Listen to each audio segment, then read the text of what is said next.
Is it working? Yes. Can everyone hear me now? Or I'm deaf in one ear from that blast of sound. How's everyone doing? Good? Awesome. Yes? Bene.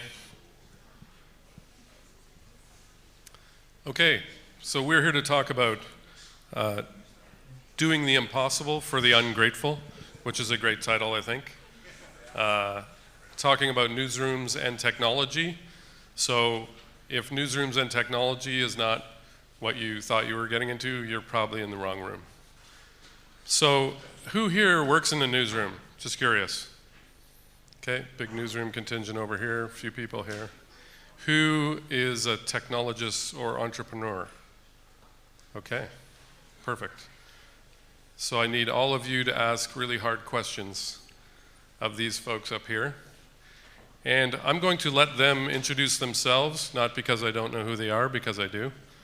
But I want them to do it, and so I'm going to start with you. Just tell us a little bit who you are, what your company is, what they do. Not too long, though. Hey everybody, thanks for coming out. My name is James. And is this on? There we go. It is, yeah. So I started a company called Sam. Oh, there we go. Too close. For emphasis. The important part came through. So Sam, in the very short form, is we're a social media search and curation platform for the world's newsrooms and storytellers. So every single day, our users source, find, curate, and package content sourced through social media.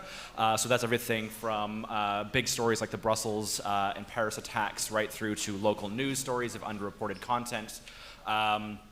And so you can think of us very much, an end-to-end platform for sourcing social content, curating it, clearing the rights, all of the back-end process that tends to happen in a newsroom, and then ultimately storytelling. So we power social media embeds for the Wall Street Journal, Financial Times, and large publishers where they're actually able to package that content into a narrative. So that's what we do at Sam. Do you want me to go into more of the... No, I think that's a good introduction. Claire? Hi everybody, I'm Claire McHugh. I'm the CEO and co-founder of Lazyness. It's an Irish tech company, and we work with media companies to help them create smart video experiences for smart devices. And what I mean when I say that is that if you think about video content that has traditionally got captions and graphics baked into it, well, that's just fine in the TV room and the living room.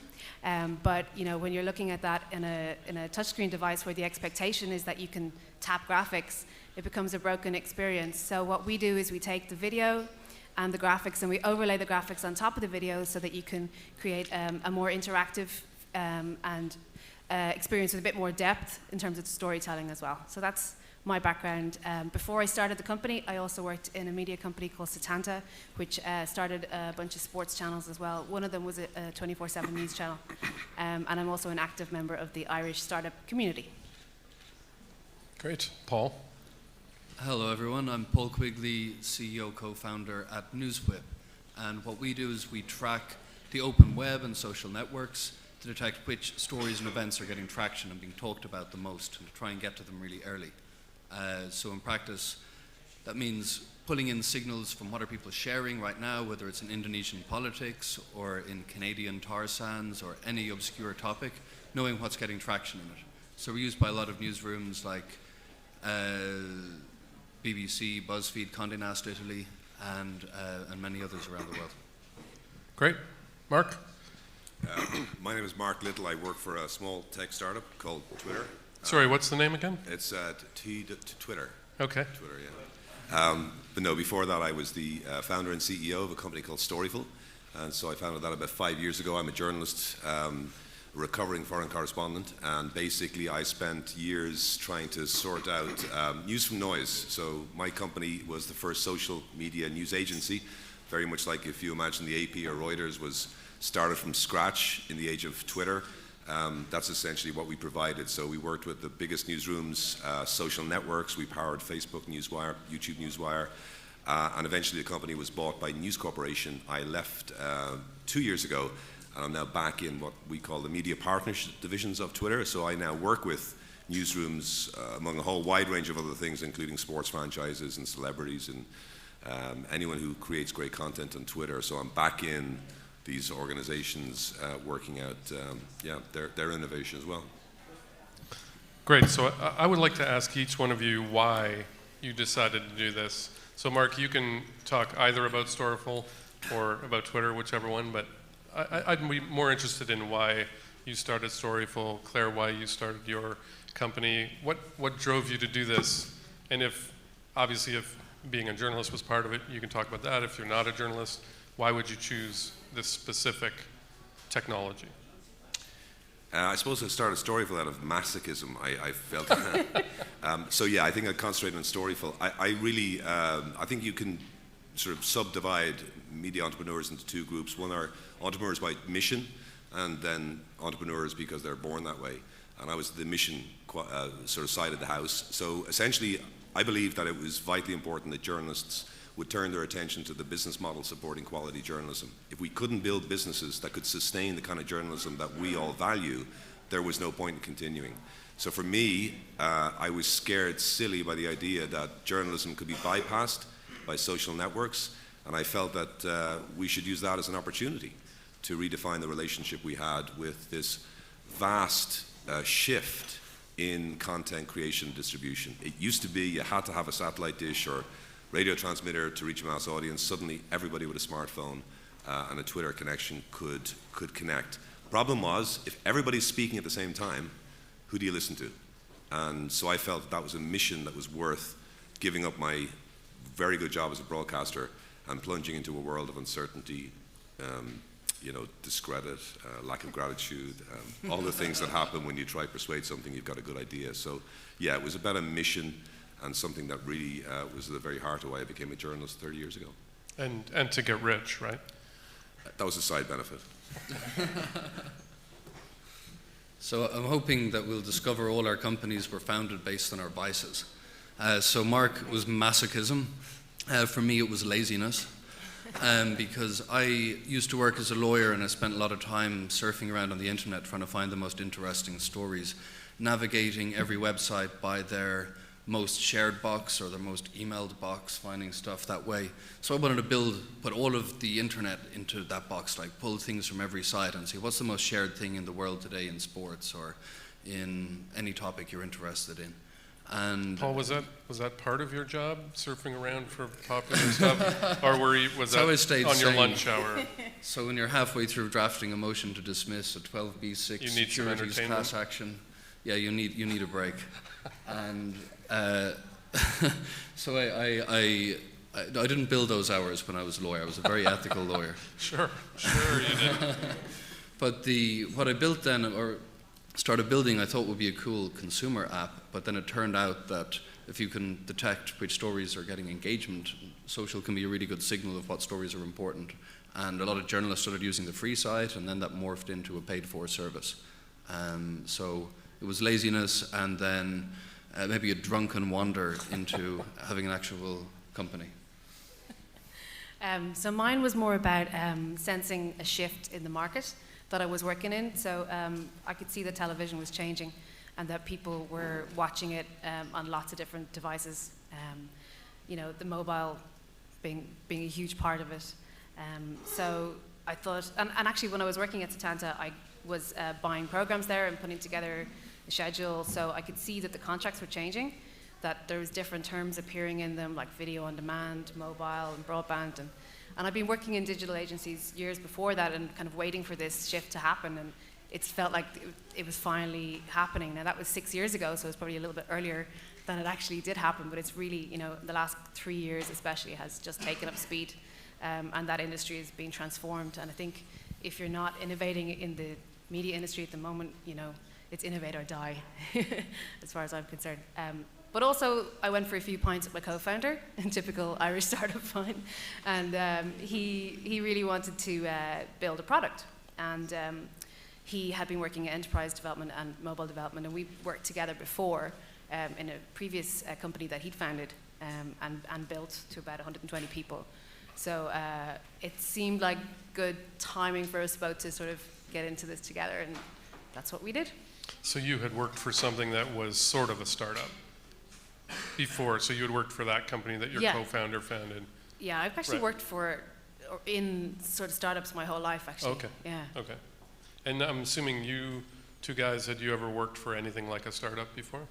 No. Not really? No. I used to avoid getting jobs in college by starting things. You could call them businesses. I did a couple of free sheets in college, like, just free magazines for other students, Okay. and sold ads in them.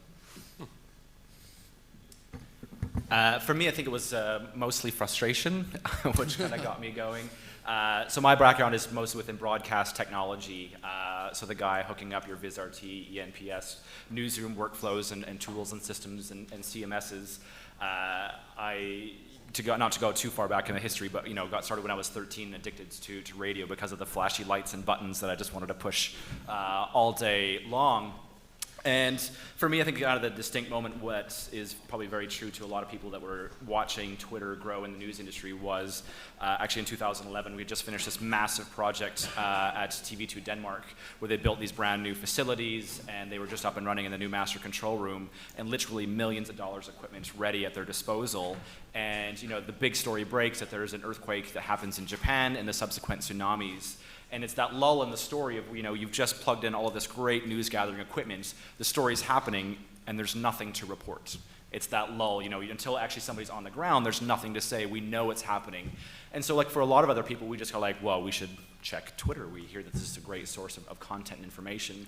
And that was, just my own personal kind of aha moment with, the amount of information there. And the story just kind of drove forward with what we were able to find with Twitter and social networks. And the frustration bit came in there is that everybody that looked at social was looking at it as a marketing opportunity. So you as a broadcaster, you have content, you should get it out to social. You as a brand, you have content, you should get it out to social. Use it as a marketing platform. And that's a great use of social, but nobody was flipping it up on its head to say, actually, our platform doesn't send tweets. You can't schedule anything, you can't get anything out. It's purely ingest, it's purely news gathering. And so when you were in the newsroom, you had great platforms like Hootsuite, which we love, so many great marketing tools, and just grow increasingly frustrated with, those were the tools that journalists were expected to be using for news gathering. So a couple years later, the frustration just couldn't be ignored anymore, and decided to, make a go of it myself. So we've got laziness, frustration, greed, all the... no, I'm just kidding. So I'm assuming none of you started these things because you wanted to get rich and sell a company. Was driven purely by your sort of desire to fill a market niche, or was there ever, so like each of you to answer, was there ever a point at which you felt this is just a giant waste of time? Like the opportunity isn't there that I thought was there, or I'm doing it wrong, or nobody wants the thing that I'm selling. Have you felt that? Yeah, I would say one of the things that marks out in News Innovator is when you start out, if people know what you're doing, you're probably way behind, right? So you've got to get up in front of audiences like this, and you're describing your company, and you get these eyes glazing over as people don't understand what you're talking about. And initially, that's really frustrating and dispiriting, and you think, I can't even explain this. So I just want to make clear what you just said. If you are describing it, and too many people are nodding and saying, yeah, that sounds like a great idea, it's too late. Absolutely, you're right, screwed at that point. because probably someone else is doing it already. Yeah, it's like being a hipster, like if you have really to be in understand, front, you really understand right. Storyful, you Right. don't understand anything at all. You get to a point where you wear that as a badge of honor, because what it means is you're ahead. Now the problem is being too far ahead can also be disastrous. And when you're trying to strike that balance between being ahead of the market, but also at the same time not so far ahead that you've run out of money within a year. VCs say if being too early is the same as being wrong. That's a great point. And I've been told many harsh realities by VCs, but they're usually true. And I think when you get to a point, it never goes. And there comes a point, if you're lucky, in the first maybe 6 months to a year of running a company, which is News Innovator, where you confront your worst fear, and you realize it's okay, even if I fail. And that's the moment of liberation. So for me, it was So Christmas. you felt that? Oh yeah, Christmas Eve, my first year, I turned down investment because the investors were not the right fit. And I basically that's the business over now. And I drove with my wife all the way across Ireland, and notice, by the way, we got 3 Irish people and 2 Yeah, Canadians. what a coincidence. It's like a joke. It's like Yeah, three, it's 2 like Canadians walked into it. 3% of the population, I think, of Ireland. But I can't really finish after that one. But just to finish up, you get to a point where at this stage, I was driving across my wife and my kids. I was so embarrassed that I couldn't tell them that my business was failing. But at some point I said, listen, I'm really sorry, but I think it's over. And it was liberating. Because I realized I just go back, get a job. I'm sure I could be marketable, employable. And at that point was the moment of truth. It would never look back after that because nothing was ever going to be a problem because I confronted the worst So fear. you confronted your worst fear. Yeah, and that's the moment that you do arm yourself. It doesn't mean that there are points after that that, That would have been a different conversation if you were driving across Canada. It would have taken you a week and a half. So. maybe I would have just thrown myself off a bridge at some point. I think initially you're so fixated on the initial incarnation of your idea. So when you start thinking about a startup, you think I have to have an idea, I have to do something that is like this is the big problem that I'm trying to solve, and it's that learning experience of abstracting that long-term goal with the current iteration. And people talk about that a lot, but you get really precious about that first idea of what it really is. It's like, no, this is what my company is, this is what Sam has to be. And you kind of go through that point of just getting a lot of no's. Initially, probably a lot of it is right. You might be right on what the 5-year goal should be or the 10-year goal. That this is social news gathering is a problem that needs to be solved.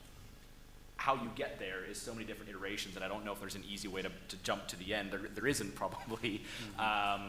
Unless you're Slack or something like that. But yeah, that's part of that journey of just getting a lot of no's.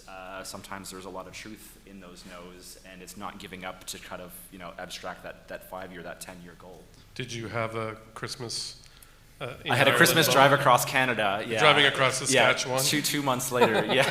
Saskatchewan in Canada, you can watch your dog run away for 3 days because it's basically just flat for about 2,000 miles. Yeah. I think, that you feel all of those different emotions at many times, even in the one day. You can have massive successes and then, just something really punches you in the gut 2 minutes later.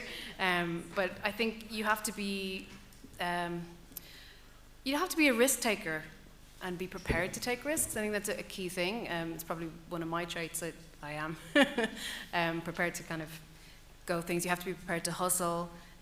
It can be kind of a lonely journey. It can be quite isolating, and I think that if you get yourself into a startup community where there's other people going through the same stuff, that you can actually talk to them about it. It's actually a bit like therapy in a way, and you also maybe learn some stuff about how to fix problems that you hadn't thought of, and get other people's points of view on things. But it is really a huge voyage of discovery. I have a different Christmas Eve story. It's a good one though. It was our first major customer who we'd signed up for a trial gave us a call on Christmas Eve and said, can we renew for the next 3 years? And we were like, yeah. Sure. So Christmas can be good sometimes. Good. Paul, darkest moment? Yeah, like the question, dark moment, or did I ever regret it? I didn't ever regret it. And I think did have a dark moment. Like it took, the business wasn't really going anywhere. It's like, hey, we've got some trending stories on a page. No one's paying us any money. And I gave up a very nice kind of legal career in New York, which, I'd been working towards for ages. I'd gone to law school, worked hard to get a job at a fancy New York firm. And then you kind of throw all that on a bonfire, because there's no way New York corporate legal, they're going to take you back in after you go off and do some crazy startup. Like you've taken all this part of life. You're untouchable at that point? Or? You're completely untouchable. And then it's like, and now I'm failing at this thing. Okay, shit. But the thing about it is, all right, it's not like they're going to send you off to the salt mines. Like, there isn't debtor's prison anymore. What is the worst? And I was kind of thinking, okay, maybe I have to move in with my parents or something at 31. But, it's okay. That's what you realize is if you start judging your life by values that you've generated and no longer by trying to make partner in a law firm or trying to win a fancy client for your law firm, then you're fine. You're your own person. And that was hugely liberating for me. And don't know if that's not inevitable. I don't think that has to happen. I could have stayed kissing ass in a law firm for my whole life. Would you have been happy? And I don't think I would have been happy. No, but you'd be rich. I would have money. So I wonder, I mean, a big part of being an entrepreneur obviously is getting through those moments, the dark night, the sort of sinking feeling in the pit of your stomach that you're on completely the wrong road, conversations with your parents about how you're a loser and your idea is dumb, or friends, and you have to stick to it. But at some point, some things do fail because they are bad ideas, or they're done improperly, or no one wants the thing that you thought they would want. How do you know that you're not that person? How do you know that you're not the one who's going to be the example that everyone else points to, that you should have actually stopped what you were doing? Do you ever know that, or do you just keep kind of going forward, hoping that you're the one who actually succeeds? I don't know. Can anybody even answer that question? Yeah. Marc's out the other side. The rest of us are still. Give it a go. I mean, one of the things about technology companies, I think, is that the most important thing is how you keep score, right? So obviously money is a good way of keeping score. The most popular. The most popular, yeah. Data is a good way of keeping score as well. What I found is when we were starting out, it was sometimes, you get a sugar rush, you get your first contract and there's money in it, but they want you to build a toaster and you're selling a microwave oven, right. And you know that's not the right fit. And so therefore keeping score on money is not always good. But when you sit down and you look in the eyes of somebody who gets it because they've used your product, I would find that those are the moments that help me keep score. And as long as on balance in a week I was getting more of those than I was getting the people looking at me as if to say, this guy's fucking crazy, then that was the way that you just keep going. And really, in the end of the day, being an entrepreneur is all about your mind. It's all about your mental abilities to limit risk while at the same time not fearing it. It's all about the idea to know that when someone says, no, I don't get what you're selling me, then that's okay. As long as you learn that lesson, you go back and you can see the look in their eyes. So I think, the ability to really coldly, hard look at yourself, but also know that sometimes crazy ideas that look like they're doomed to failure are the very ones that change the world. And it's just developing a mental capacity to keep score in the right way. Right. Anyone else want to attack that one? I think you have to get as close to your customers as possible initially and as soon as possible, because you need to figure out what value you're going to deliver to those customers in order for them to part with their cash. That's it, and that's the basics of it. And once you get that figured out, the rest of it is a lot easier. But yeah, as you were saying, like if you're building a microwave and they want a toaster, you shouldn't take the toaster opportunity. You said no, hang out for a microwave opportunity because I know that's the right way for the product. So I guess, did you want to talk about that? Well, I just think that what's the famous saying, like a startup never fails until the founder gives up, which is a hard thing, right? Because Maybe you should sometimes. Yeah, maybe you should sometimes. But then you have the stories of and I mentioned Slack earlier in kind of a cavalier way, but it was a lot of iterations that became this current company, right? So again, it's whether has everybody heard of Slack, by the way? Slack, yeah. Who uses it? That's a fair number. Yeah, so Slack, actually know the founder a little bit. He's Canadian, and all Canadians know each other. Long drives across the country. Yeah, long drive across the country. We never did one of those, but he actually started 2 other companies, both of which failed, and the things that succeeded, so the company that succeeded before Slack was Flickr. He started a game company which completely failed. No one had any interest in it whatsoever, but he built Flickr out of that. And then he started another game company which no one had any interest in, and Slack came out of that. So 2 completely different, started off on a completely different path and wound up with something very different. Actually, that's a good segue. Has your initial vision changed at all? Did you have to pivot, as they like to say in Silicon Valley? Pivot is the new fail. That's what we said at one point.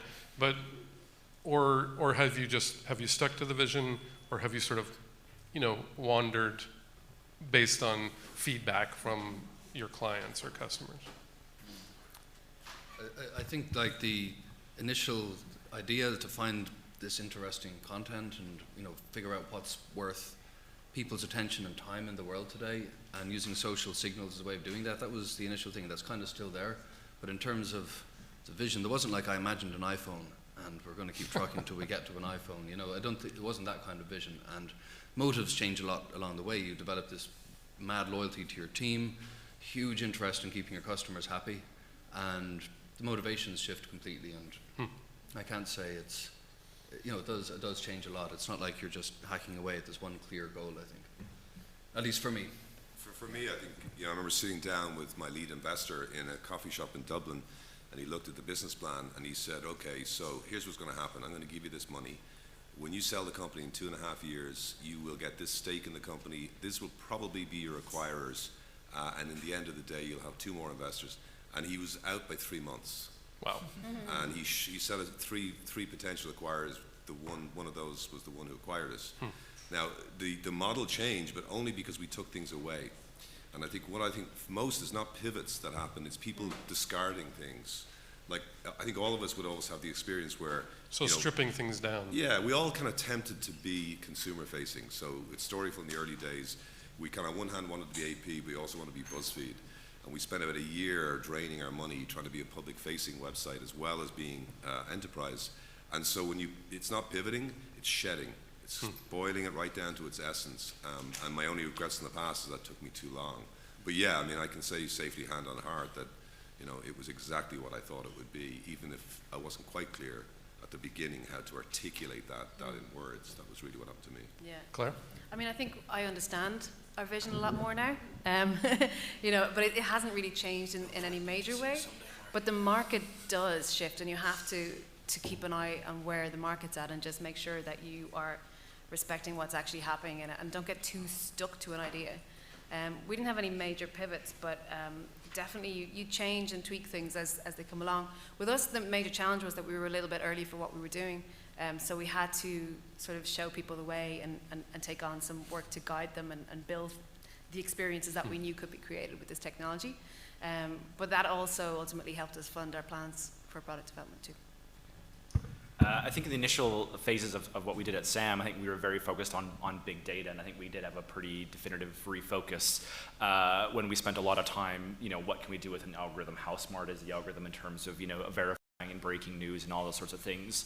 So I think our big sort of pivot or failure was just realizing what was acceptable and, you know, what you could do and couldn't do, and wasted probably way too much time trying to solve things that were way too difficult, that were, you know, again, way too far in advance.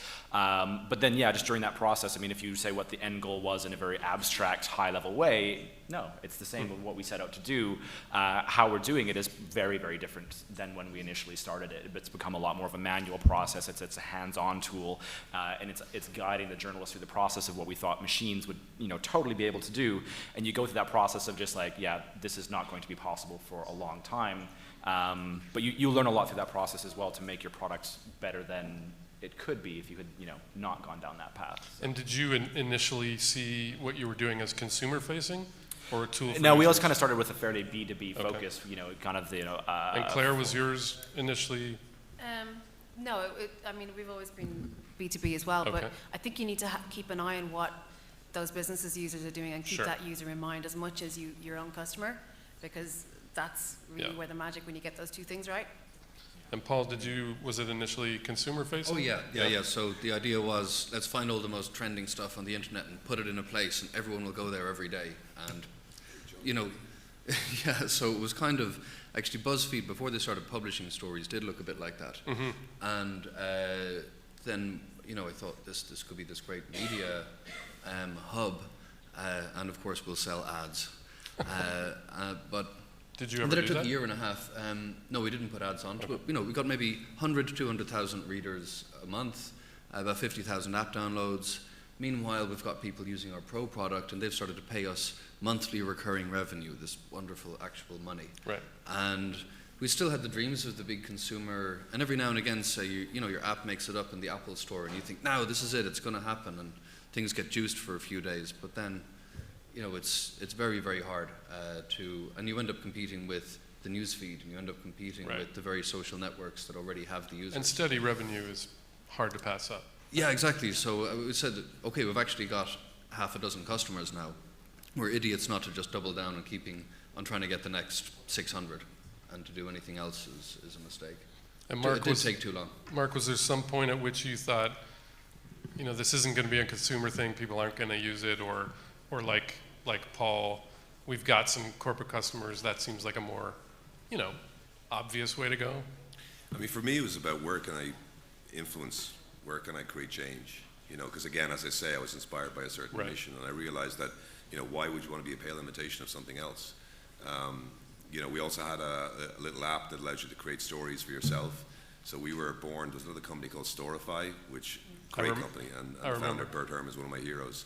But they were born in San Francisco 2 weeks before we were. They called themselves Storify. We call ourselves Storyful. I remember getting so confused. Yeah, Which one does what? We would go up in the elevator in the New York Times, and they'd be coming down. And the people we were trying to pitch to would be like, I give up. We just heard from a story thing. Yeah, exactly. It's an FI, or it's an UL, or it's a dot something.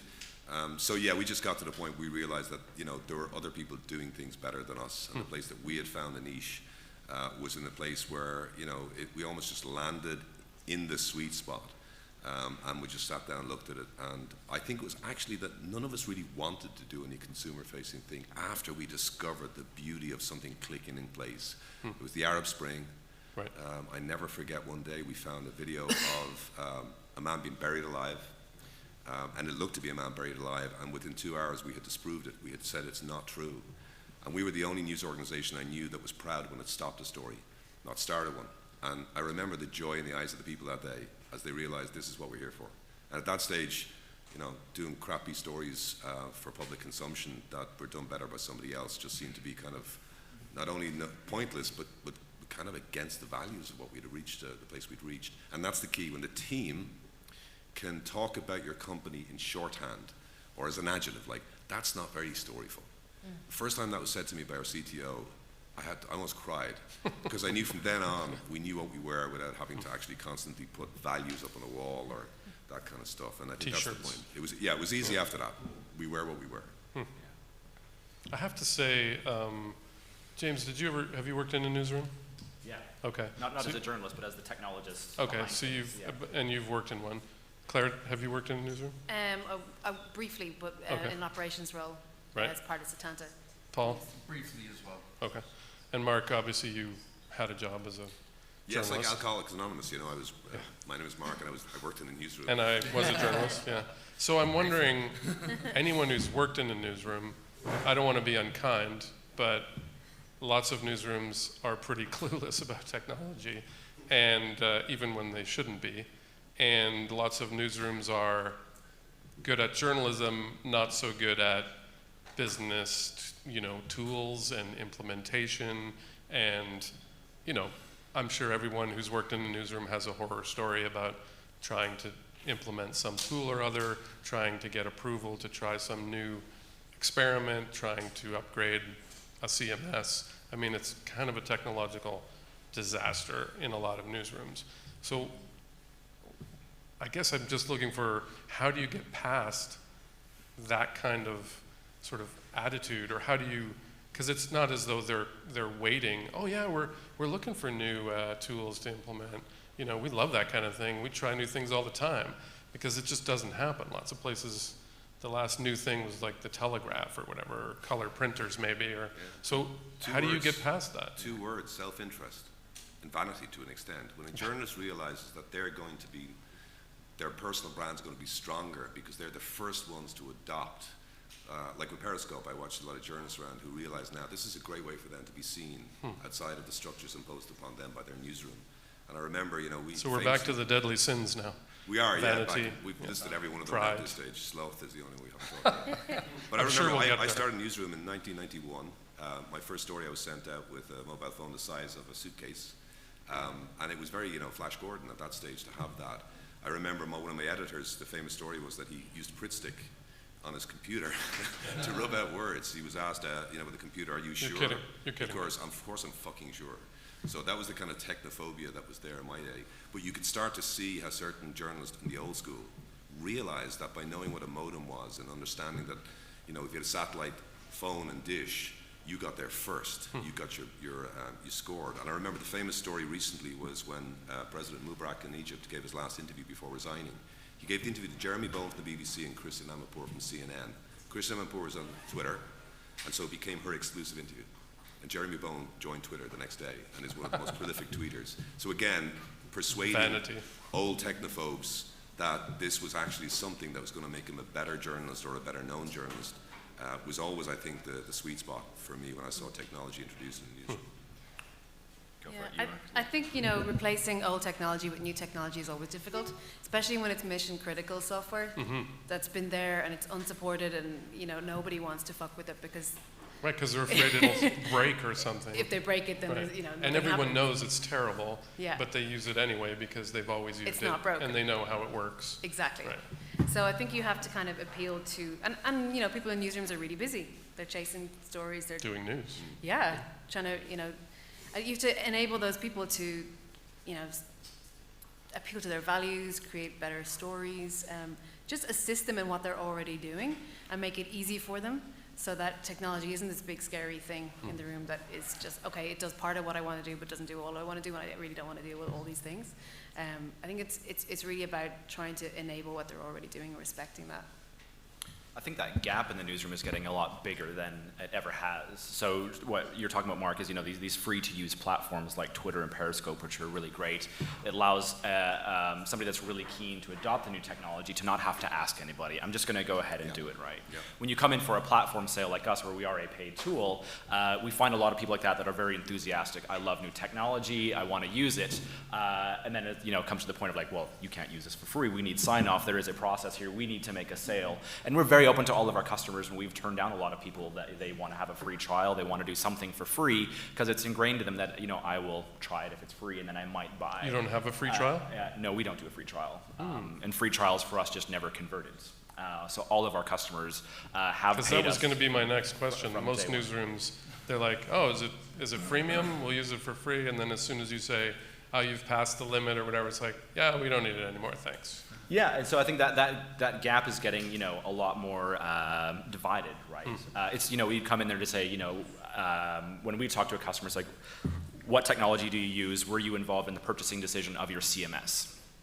Were you involved in any of the mission critical tools that Nope. you used in your platform? No one wants to admit to being Yeah. involved in the CMS. No, and then usually the answer is no, and then, you know, so it's navigating those very, very tricky waters of where your users are, you know, perhaps the keeners in the newsroom that want to try something brand new. They become advocates, and for us, it's, you know, how to answer your question, how do you navigate that? Is we've just supported those people in the newsroom that have adopted the technology, treat them like rock stars. They're kind of the entrepreneurs in the newsroom. If they're going to take a chance and introduce a paid product to their boss, it's going to say, there's the door, don't ask me for money ever again, that they're going to get the full support of our teams and things like that.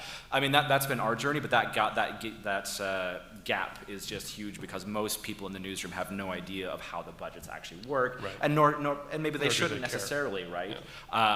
But it's something that we feel very strongly, at least at our company, and the product that we're offering is there's no free version of that. We can't build a sustainable business to any of our customers if we're not building a responsible business ourselves. And that might mean a smaller customer base, you know, the data that we track might be different than a Twitter or something like that. And it's coming to that understanding around that. How do you show the value of your tool if they've never used it? Customer references, we demo a lot. So we'll go to our customers, you know, 5 to 10 times. We're there quite frequently. And look, we have a very close relationship with all of our customers. They know us and they trust us. And we appreciate that leap. I understand that that's, you know, a pretty big ask. And our churn has been zero. We've not lost a customer since we've started the company. But I mean, you're also getting somebody that's ready to make a purchasing decision at that point, right? And I don't know if that's scalable forever. To be very honest, we might change things in the future, but that for us has just created a foundation, a very honest, real view with all of our customers to say, look, we're only going to proceed with this if you are going to be a customer. And we will take that as a very sacred bond, that if you pay us money, we're going to bust our asses off. We'll go into this other conversation about, you know, supporting customers and the things you do. But yeah, and then you just have that establishment. You know, if something breaks, they have a number that they can call to say, like, this, you know, I trusted you with my money, go do that. It kind of puts a lot of pressure on you It to, does. to sort of back up yeah. your product. But you know, obviously. you've started that relationship on, you've started a relationship that's ultimately where it would go anyway if you're going to charge them, right? So rather than, kind of skirting around the issue, from our perspective, we just try to cut to the chase and say, if you have these problems of social search and verification, if that's important to your newsroom, we can help you with that, but we're only going to do it in a paid model. And you don't want to waste your time on the sort of drive-bys who just want the free thing and probably won't convert anyway. Yeah, I don't know how scalable that is, to be honest, right? That's what we just experienced in the early days, is that everybody was willing to try a product. But you got to revenue positive a lot faster. Yeah. Yeah, and I think, people are just busy, free, everything's for free. I trial a lot of free things myself all the time that I never convert on. I'm like, yeah, I'll get to that. Yeah, I'll get to that. So free, it could convert if they have time, but let's not have that conversation right now if you're really, really busy. If you have a big problem and, something like Paris happens, it's like, okay, that's not going to happen again. And then Brussels happens, and then, all of these things keep happening. It becomes very important to you then all of a sudden up your agenda. And then when you're at that place, well, okay, let's have that conversation then and take it seriously. So I think from our perspective, navigating that gap in the newsroom is we're just trying to cut to the chase and maybe say no for the first 6 months of our relationship to say, the timing's not right for us to engage each other. And that's completely fine from our perspective. Paul, any thoughts? How do you get past the sort of resistance that newsrooms have to, well, we don't need your whip thing, we're on Twitter and stuff, we're good. Yeah, I think there's like two stages, and our experience is different to James's, and I think it comes down to the product, what kind of product you're putting in, if there's much deployment involved or not. Like with Spike, our main tool, it's 75% of our revenue. You can just sign up for free and start using it. And someone from our team will contact you and, hopefully set up a demo training session, extend the free trial, so it's quite a different process. It works for us because we wanted to hang something out there to kind of say, look, we're ready when you are. And like you said at the start, how do you get newsrooms to adopt? There's always someone in every newsroom. There's always someone who's willing to try things out. Often it's hey, put the kid in charge of social media, and it's that kid they put in charge of social media. One of those kind of mavens, and they, like James said, become your internal advocate. And we want to make it easy. We want to kind of show what we have so it's waiting there for when the newsroom is ready and when someone comes in, and then hopefully they can sell some more of their colleagues. So we try and make that pretty frictionless. But then maybe you don't get the same level of seniority buy-in because some people manage to cobble together some budget, but they never even told the CEO they want this tool. But it's a great in a world where you've got such a range of levels of technological ability in media. You need people to know that you're there and the right people to kind of come in as the kind of wave rolls through.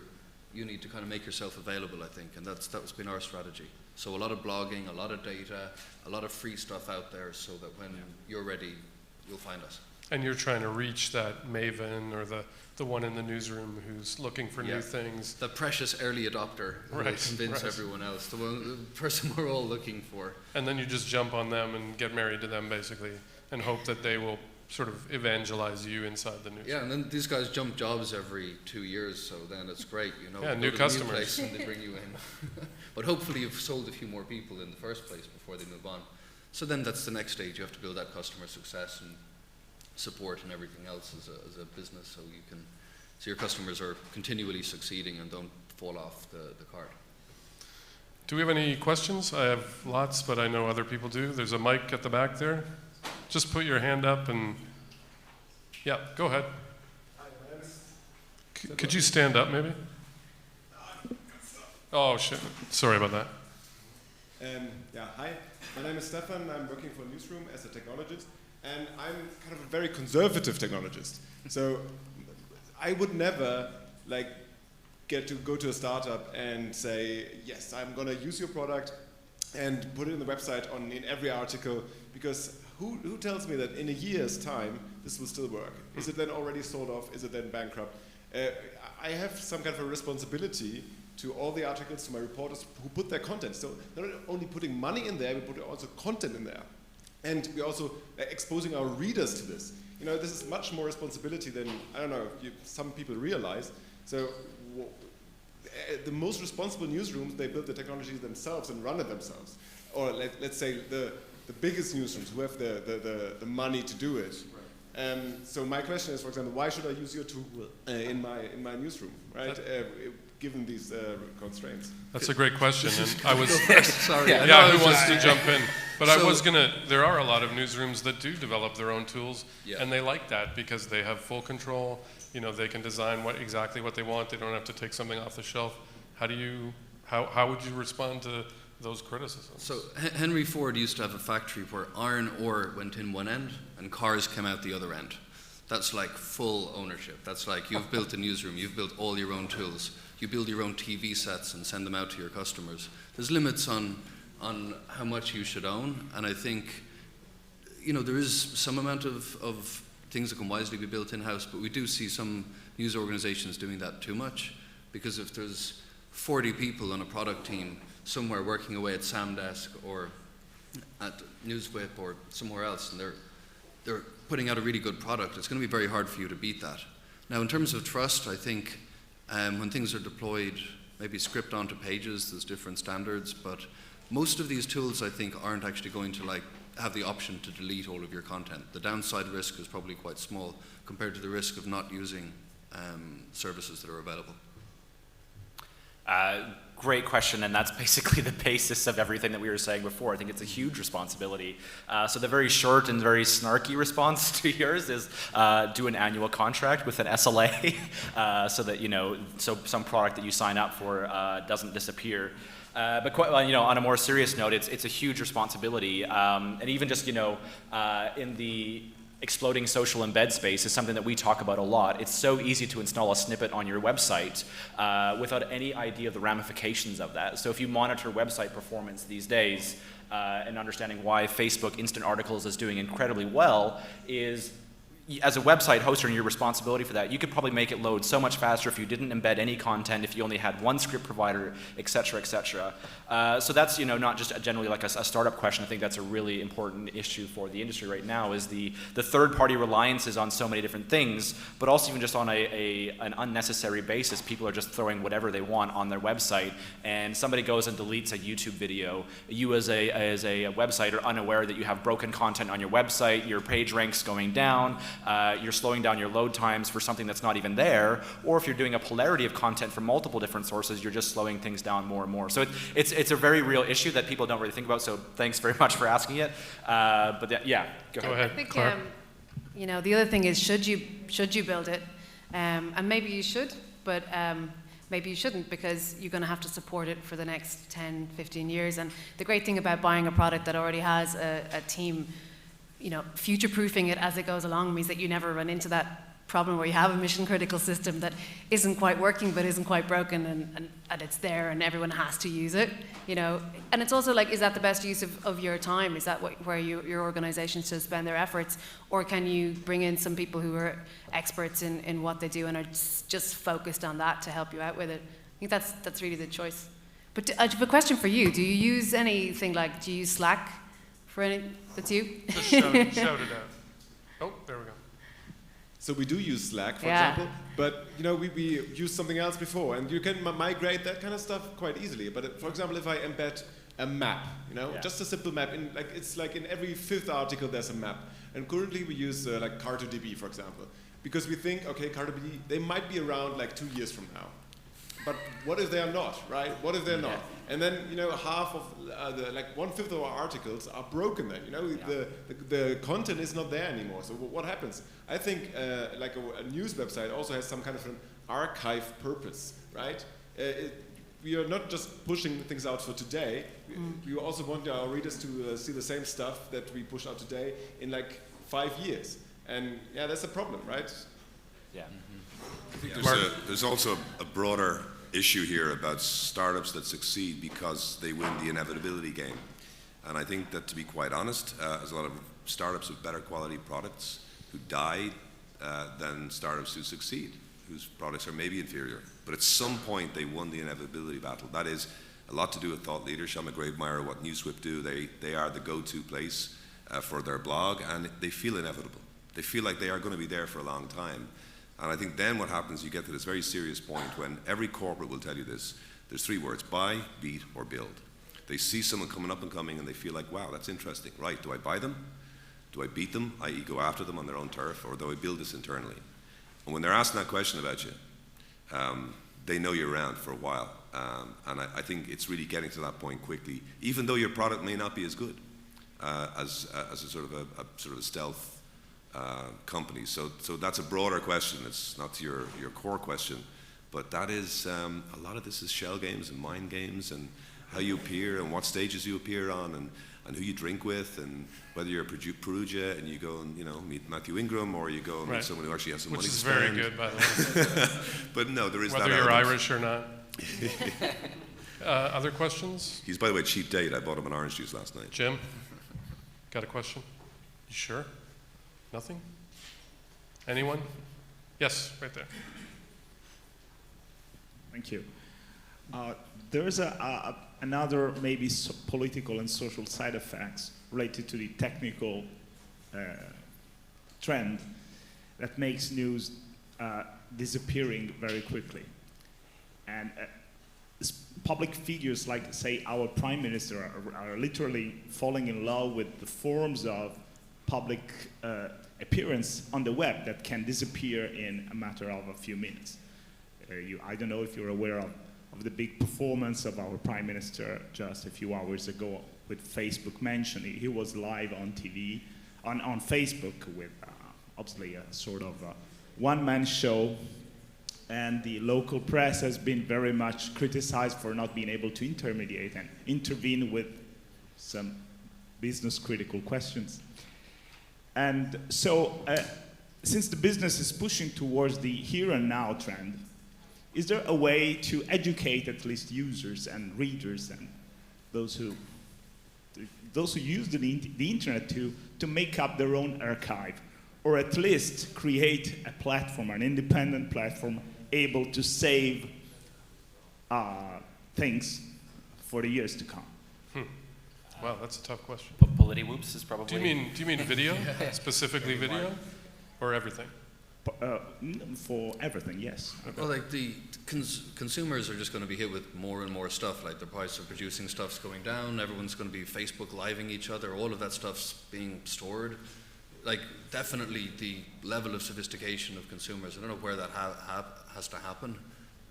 Maybe it should be right there in the curriculum when people are really young. Like, but in terms of storing, there's a bigger structural problem. You're talking about terabytes of data, in a matter of hours, probably. Well, where are you going to put all that? Oh, Facebook they're going to store all that live stuff. Oh, it's not the Internet Archive thing. For how long? Yeah, let's set aside the big gigabytes required for the whole archive of You mean news organizations? I mean, independent third-party platforms able to give people the chance to make their own personal archive on little issues they take care about, not everything. So something that can be related later as, well, you said that 3 years ago, it's here. Sounds and like and it's certified. You should start it. Sounds like a good company. I'm not an entrepreneur. No, there are some seriously interesting projects, and I feel it's a wider industry issue for the news business. If you think about this, right? If Srebrenica or if Auschwitz had happened in the age we live in today, there would be archive video of that. It'd be on Periscope, and then it'd be gone. It would be, I think the key for me is video of proof. And so we worked with those First Draft News, who does a lot of the work here, is that the idea of creating an internet archive that protects things. So for example, we did some work early in Storyful with the International Criminal Court around taking videos that would be used perhaps for evidence in future in court cases. There is a very clear issue here now. Okay, so a politician doesn't want you to hear him or her down the line, but also users don't want to be kept. I mean, I have a never-know daughter. She loves the fact that in 24 hours her conversation's gone. It's not going to be used against her in evidence by some employer. So there is a balance of rights here. The more important thing is we are building the most incredible archive of now. Nobody's doing anything protected. If, for example, what inspired me was a protest in Iran in 2009. I was talking to Robert Mackey, who's one of the archives of now, and he said, I think we talked to him a year ago, a third of all the video from that event has disappeared off YouTube. We see politically motivated campaigns by regimes to take down. And Elliot Higgins has talked about how a large part of the record of attacks in Syria occurred on Facebook, and Facebook has taken down a lot of those pages because they were presumably offensive in some way or whatever. We don't even know why, because Facebook doesn't say why they take pages down. And so his point was a lot of the sort of, minute by minute, day by day record of attacks by the government on its own citizens just disappeared. But my point is that that's for a decision for somebody, and we call them journalists, to decide what is historically significant, but also balancing the rights against an individual who goes onto a platform and is speaking in the moment on the terms and conditions of the platform they're on, and may be there because they don't want to record it. Now, I'm talking more about individual citizens, but it's a scary place when a citizen goes on and behaves in a certain way on the basis of what they understand that platform to be, and suddenly finds themselves on a slippery slope to your data being invaded. Right. So I'm just saying it's a balance of rights. I come down on a core group of people who do the work of archiving today and now, while at the same time have very strict guidelines in the way, for example, we have data retention. Is that happening? The Internet Archive is one project that I see working. Right? But very good project. But they're behind. They're so far behind. Right. They can't. I mean, how do you store that? Yeah, there's a counter. Like, there is a kind of why would we store it? Like, if someone makes a video of me picking my nose, right, or someone doesn't, like, oh, there's a video now of it, let's store it. But maybe no one made a video, and so who determines which videos get stored and which don't? And there's a downside to storing it. Repressive regimes have often used social media footage and social media records to prosecute people. So you should be able to delete your stuff. You go and have a protest in a repressive regime, and then they've got you live tweeting or.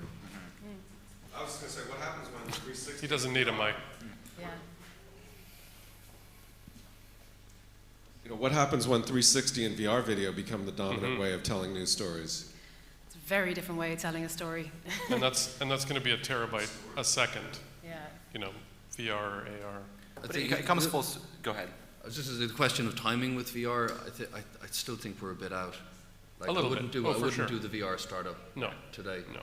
You said when it becomes prominent. The Yeah, prominent when way, it I don't know becomes- if I would agree with that, but it's becoming more important. But I think it actually comes full circle in my mind back to the question of the gentleman in the room there when it comes to the archiving. If you're going right now, and this is just an increasing thing with when you're I'll step back a little bit further. If you're traditional systems and CMSs today, and for the newsrooms, whether it's print, digital, or broadcast, the content management system did that, right? It archived things, and it was you were creating that content to tell the story. And the biggest shift, and one of the biggest shifts that we're planning on in SAM, is that your CMS needs to be designed for content you did not create. So how do you manage those different things between it is important. So if you want to take a tweet of a politically significant moment or an eyewitness that was at the right place at the right time, you're taking a curation action. And of course, I'm the founder of a curation company, so I'll go on and on about the importance of curation. But it's a really huge issue where you've got a well-written article, you've done the facts, you've done the research, you're now relying on a platform that you don't own, you don't trust, you don't know about the terms of service of that platform from month to month. What is that middle layer between that archiving system? And that's one of the things we're trying to solve at SAM. But it is a legitimate big, it's a big problem that newsrooms haven't really come to terms with, and nobody's thinking about the long-term decaying effects of this content. Profile pictures are changing, links are changing, so people can hijack stuff on your site that you're unaware of. It's just all of these things of when you change that paradigm to say, I've got systems that support the content I create, it's no longer that situation. It's now what is your role in terms of curation, storing, and I think you guys play an incredibly important part in that curation and archiving role. I would like to point out that it's not just when we're talking about content, whether it disappears because a service goes under, it's not just third-party services that delete content. I've worked for companies that no longer exist. All the things I wrote for them are gone because they archived it in the short term, but there was no, there was nothing to keep them saving it. Company goes under, gets acquired, CMS changes, URLs go dead. One of my earliest pitches for Storyful was to the National Library of Ireland. I don't remember the Library of Congress in the United States started archiving social media content. And I went in and I said, listen, if James Joyce was alive today and Sam tweeting. Beckett, he'd be tweeting. For James sure. Joyce would be like, just had kids. Drunkenly. Yeah, got out for a walk with Molly Bloom. And I just remember thinking like that, it never left me. We lost the contract, we didn't get it. But it was just fascinating to think, Hemingway and, these great, we're tweeting away. And can you imagine that historical record, putting together all of Beckett's tweets? God, I think it's a great question. There'd be so much. Yeah, there would be so much. And lots of of it would be significance. garbage. Let's admit it. Some of it would be garbage. But it's a great question because there's so much of focus on now and live, and even yesterday, is a memory. You know, it's all about what's happening this second. This is a massive debate that people are debating about the meaning of live. So live, right? Not the meaning right of now- life. Not the meaning of life. We know that's 42. No, but the idea that 42. okay, so if a piece of content is live, i.e. something happening right now on your television, right? But what happens if you're having a conversation about, let's say, a Netflix series with a bunch of people? That's live, right? Your conversation is live. Exactly. So the point is, I think we need to just broaden our minds about the concept of live. Interaction or engagement around a piece of content is live, even if the content's old. That's actually part of the problem with media in general now, is it's become kind of unstuck in time. You know, whose phrase was that? Kurt Vonnegut, yeah. Unstuck in time. Billy Pilgrim has become unstuck in time. So my daughters are talking about shows that were on 5 years ago. And for them, that's right now. They're binge watching it, they're tweeting about it, they're coming up with characters based on it for social media. And yet, where does that exist? Where does their conversation exist? Just in a little bubble of other people who are, yeah, Twitter obviously. But there's no, this isn't actually even a question, but it just seems, it was easier when things just happened and they were done. When we had like That 3 doesn't TV happen. stations, 3 newspapers, and I mean, Exactly. it was easier, It's a lot but man, easier. it was boring. I was mean, definitely there's a boring. lot to celebrate, right? Yeah. Question? Hi, Nick Diakopoulos, University of Maryland. So I'm sort of wondering if the news industry is big enough to sustain sort of a larger corporation, like Good question. moving from a startup into a medium-sized company or even a large company. And I'm wondering if strategically any of you have sort of thought about taking the types of products that you're building for the news industry and looking at analog industries, other information industries, and selling into those. Maybe some of you are already doing this, but I'd be curious to hear sort of your thought process for thinking about that. Yeah, I mean, for me, it's anyone who has video and communicates with video is a customer, potential customer. I think when you're a startup, you have to kind of figure out what's the most relevant customer for you to go after first, and then see if it works, and then expand. But yeah, you can apply, and these guys probably say as well, you can apply technology to lots and lots of different verticals. But if you try and chase them all at the same time, you lose focus a little bit.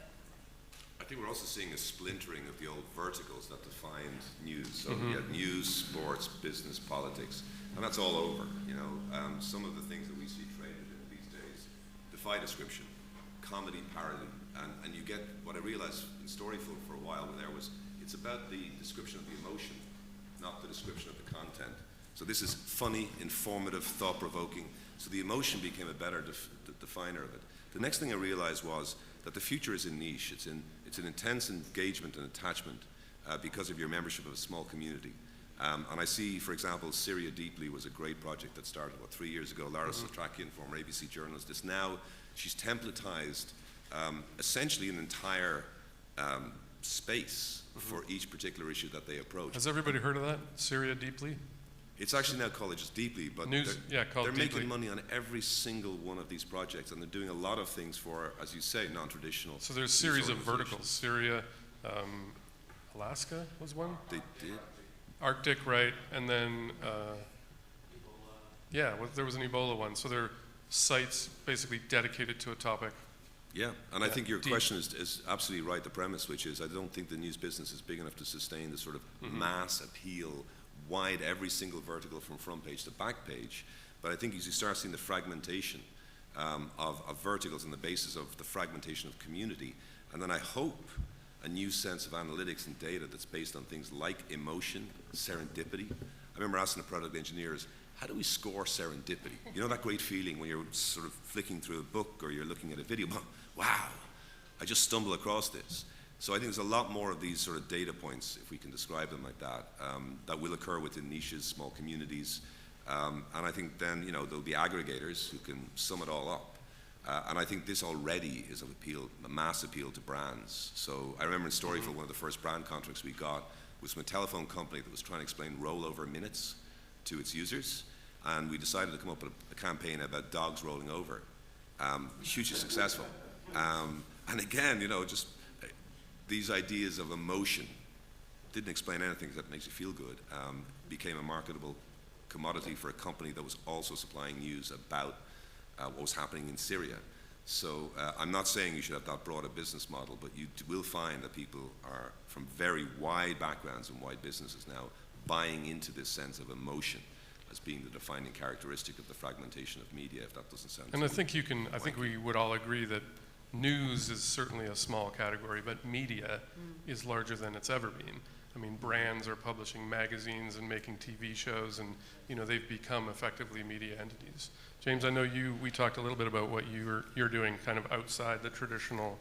Yeah, I mean, we are doing stuff outside the news industry increasingly, but I think the very short answer from our perspective, and we've just closed a round and we're VC backed and everything. Yeah, congratulations.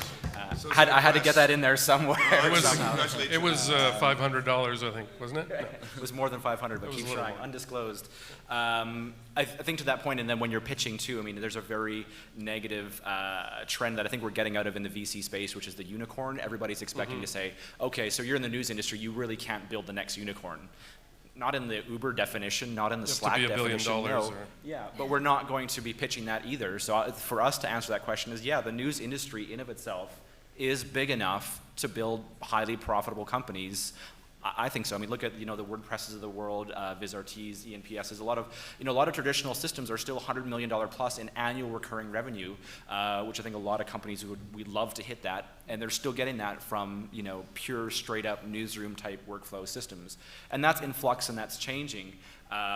So yeah, I don't know if that answers your question. I mean, yeah, I don't think we're going to be giving birth to the next unicorn in purely born out of the news industry, but it is definitely big enough, in my opinion, and our investors I think agree that we can build a successful business in the news vertical alone. I just wanted to bring in something I wanted to say at some point was, I remember when I left my company Storyful and I was taking a few months to consider things, I was listening on a podcast to a startup by Alex Bloomberg.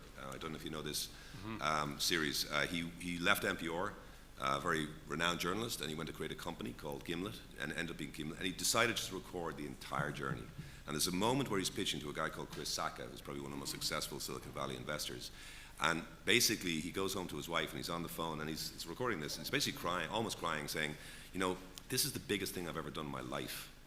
And for Chris Sacca, it's just tiny. That is every media innovator at the beginning. And I actually remember the time, and I was actually going to create a VC just for that kind of person, because starting a news company for a journalist is like writing with your left hand, learning to write with your right hand, and you can learn a lot of that stuff, and I was hoping that I could teach people, but that stayed with me. That for me is the definition. He wanted Instagram, the next Flickr, the next Facebook, and what this guy Bloomberg wanted was to build a really cool business that reflected his mission. And there's just a toxic, I think, situation out there where the people who are funding us still stuck on the unicorn and the 100x, and the people do the great work. The cockroaches are the new unicorns. Yeah, cockroaches, that's right. Yeah. Indestructible. Yeah. So something that can weather the storm and survive is much more attractive than. But if you want to raise money, it's very, very helpful to have a non-news greater story. We will conquer news, and then corporate comms, brands, politics, government, and that also raises your thinking, and you might build a much bigger company. If that really is available. But you do need that component in your story. Okay, hello. I actually have two questions. First one is, we've talked a lot about what we should do, right? But how do you do it? So I'm interested in what your teams look like. And the second part of the question is, I guess that a lot of the development has been done in stealth mode, not public, right? And when did you go live? What triggered that decision? So the SAM team in its current form is 6 people, 4 developers and 2 non-developers. We launched multiple times. We've iterated. Don't do anything in stealth. I think it's your natural inclination. If you want to build something, you're worried that somebody's going to, copy you or steal features. They will. At any stage in your journey, they will be copying you and learning from each other. That's just the modern day landscape for tool building. So yeah, I mean, our team is small. Hopefully, we're growing now, but it's predominantly developers because we are a dev company, and that reflects what we're trying to accomplish. But we did I think 6 months of the very initial development before we launched. Actually, part of our story too, before we even formed the company, I wanted to know what I was doing was actually productizable. So the first contract I sold failed miserably because I had a mock-up that was a PowerPoint mock-up. So I spent probably about 3 weeks in Photoshop making a pixel-perfect version of what I thought Sam should be. There's a great tool called Envision where you can make interactive prototypes. It looks real. It's an advanced PowerPoint. So I signed the contract thinking I could deliver it in 3 months. But there, it didn't exist at that point. From my experience, nothing was done in stealth whatsoever. I mean, we haven't been, making a lot of noise, but we've been. Just so we're clear, you sold something that didn't exist. Off the record. Can I say that after the fact? Yeah. Sure. No, they said it would be developed. It was in development. I'm not saying that's bad, by the way. Yeah. No, but I mean, you wanted some sort of validation, right? And I think any time that we thought we had this really killer feature, it just wasn't so. Like everything that we thought was great wasn't really that great. The best things that we've had are come from our customers that are actually using the product. So just get it in their hand point. Right? I think every great successful early startup is great in practice, but doesn't work in theory. Right? You find a way to do things before you know what you're actually doing or describing them to people. Yeah. And I suppose it is one of the things I would say in answer to your question is there's no standard in the answer to the question you've asked. Everyone is so different, everyone's journey. I mean, I never recognized the idea, when did you ship or go live, and was it a Series A, a B, or a C? I mean, we just seem to sort of stumble across all these landmarks without knowing. But your question about team is critical. And that's when you form your team and the team's actually gelling, you will lose people along the way, and that's just natural. But take time to build a team, and that's the thing you really, really have to be so careful about. Everything else is experimentation. Choosing people to go on the journey with you is, I always say, and I think it's as Reid Hoffman from LinkedIn has this great point, I used to say early on in Storyful, we're family. We're not family. And I remember getting a phone call from our COO who basically said, I'm offended by you saying this memo to the staff, we're family. My family of my 2 kids on Saturday who I couldn't see because you wanted me to do the P&L for this investor. And so I think what you are is allies on a tour of duty. You'll actually form closer bonds in some ways than a family will form because you're in the shit. But that for me is, forget about shipping, forget about live, forget about everything else. The moment that team starts to have a culture in the shorthand, as I say, is the moment I think the company is technically live. And that for me was my experience. But again, I think I may be not exceptional in that sense. I do think that every story is so different, and I hate people getting up on stage at tech conferences going, it was inevitable. You have to do it this way. Yeah. Claire, did you have any thoughts? Yeah, on that? I mean, I think, team is so critical, and we're very fortunate to have an amazing team, and I was very fortunate to have a really good co-founder who had built technology teams in the past twice in 2 previous startups that he'd started. So, that was great that he was able to do that again. And we have a team of about 15 people. Most of them are development, and they've been together for probably about 4 years now, and they work really, really well. And I'm not allowed to interrupt stuff that they're doing, which is as it should be. But when you're creating a culture, and I think when you've got a couple of founders coming together creating a startup, you do create a culture and you inform it, and it's actually about your own values, and you can't even help doing it. Whether you think you're doing it or not, that's actually what you're setting the tone for. And the other thing is, don't worry about anyone stealing your idea. It's actually so hard to bring a product to market and implement it right, don't worry about other people starting your idea. And if they have an idea that's similar to yours, good, because that validates a little bit. Co-founder is so important. That's a marriage without any divorce. Like, if you divorce, the company is kerblam. It's screwed. Investors will be screaming, and it could 18 months of your work down the tubes. Then after that, the early team, pretty really important. I think you can start with the developers. I think it's very good to get someone whose full-time job it might be to tell the story. If the CEO is naturally very good at that, that's great. If not, if someone is right out of journalism school, to just start blogging about what you're doing, almost. Get some extroversion into the company as well early, I think, and then you can talk to the outside world, rather than just develop for 12 months, 18 months.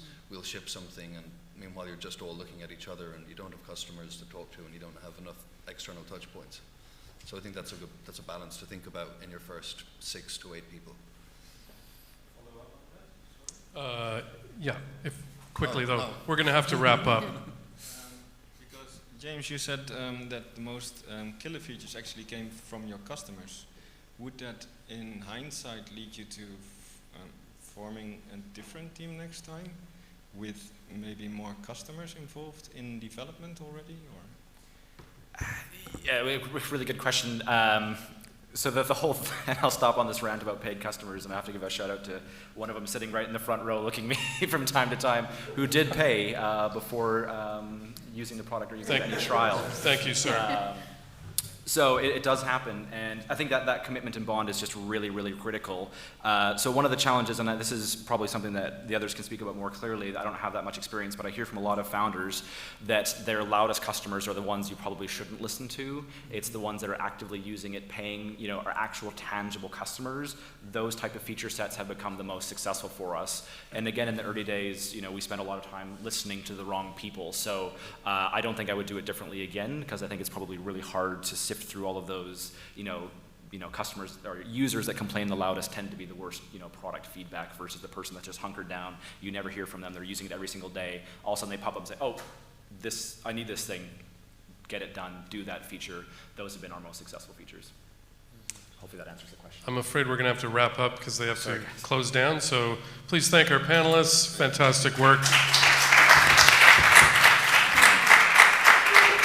And thank you all for coming. It's a great panel. Thank you. Thanks, everybody.